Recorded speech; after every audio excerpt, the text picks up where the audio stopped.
How about Labor's lying campaign against the coalition's plan for 7 nuclear reactors? Lying that they will cost $600 billion, lying that they blacken the sky, if you look at this ad, lying that we can instead power our economy on unreliable wind and solar power. It'll work beautifully.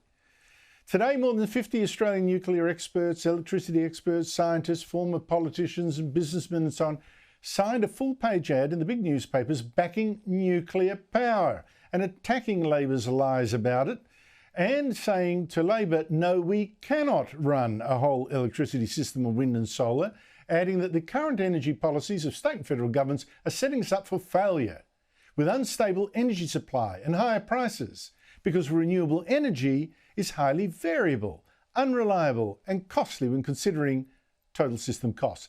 Now, I showed you actually yesterday the proof of that, the catastrophic results of having too much wind and solar in Spain and Portugal. On Monday, that caused a total shutdown of the whole electricity system. And experts say that is a warning to Australia. You guys also have this problem in Australia because of the amount of solar that you have there. And AEMO's been doing quite a lot of work to try and see if they can use what they call grid-forming power electronics to try and resolve this problem, but that has been going really slowly, far more slowly than they hoped, and it's why the system operator there has to turn down solar and run gas, not because they need the energy, but they need to have this this technical capability to maintain the alternating current in a proper form. Problem is, the more solar and wind you add to a system, the more unstable it is. It can't handle sudden breakdowns. The whole thing collapses. We saw that. But the Albanese government refuses to listen. From the Treasurer today, we got a total denial of a warning about all this on Sky yesterday from Dr. Adi Patterson, who's former head of Australia's Nuclear Science and Technology Organisation, and also a denial of that full-page ad that Dr. Patterson also signed.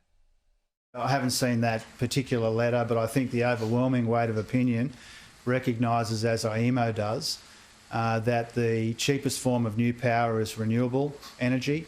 One of the issues we've got with the grid right now is we've got some unreliable legacy parts of the grid which are putting upward pressure on prices. I think most observers, most analysts, most economists agree with the AEMO point of view. So I think that's the mainstream view. Yes, what would a nuclear expert like Dr. Patterson know that Treasurer Jim Chalmers doesn't know better? Joining me is Dr. Patterson. Adi Patterson, thank you so much for your time. That was Jim Chalmers dismissing you and your ad today as, look, you guys are all on some fringe, that renewables are the cheapest power, he says. Your response?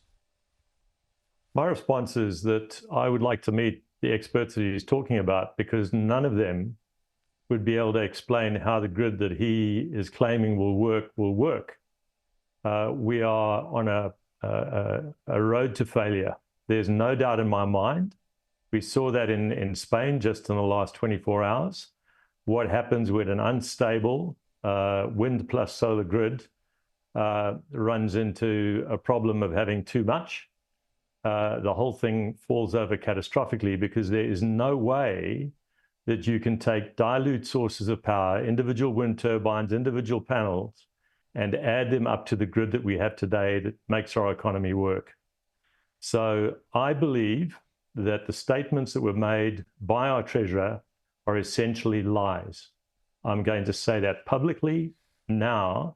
We have been lied to by the senior politician who takes responsibility for our economy, and I'm prepared to face him in any debate or any expert that he claims to have, and have that debate in public at any time, because it is so dangerous what is happening to our grid that it is worth having the debate in public between experts so that the experts can solve this problem, because every expert who is running the grid that we are trying to run in the way that we're trying to run it knows that it cannot be done. We saw it with Spain, and we will see it. In fact, we're already seeing it in Australia. The prices are going up in unpredictable ways. If the price was meant to be coming down, why is it going up?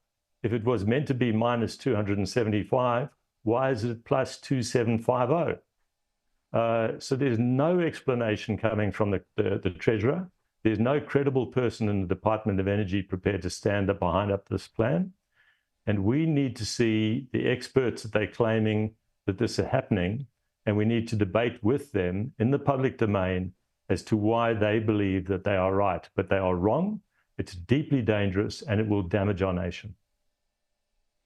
Well, I can lay you very good odds that you are not going to get the debate. You have a look at Energy Minister Chris Bowen. He's been hiding almost the entire election campaign. They're trying not to get him out in the public because then you'd have to explain why so many green policies have failed. It's not just the $275 cheaper bills, but of course all the hydrogen schemes that have been collapsing around the country that he said were essential to our global warming superpower status that he saw with, with clean energy.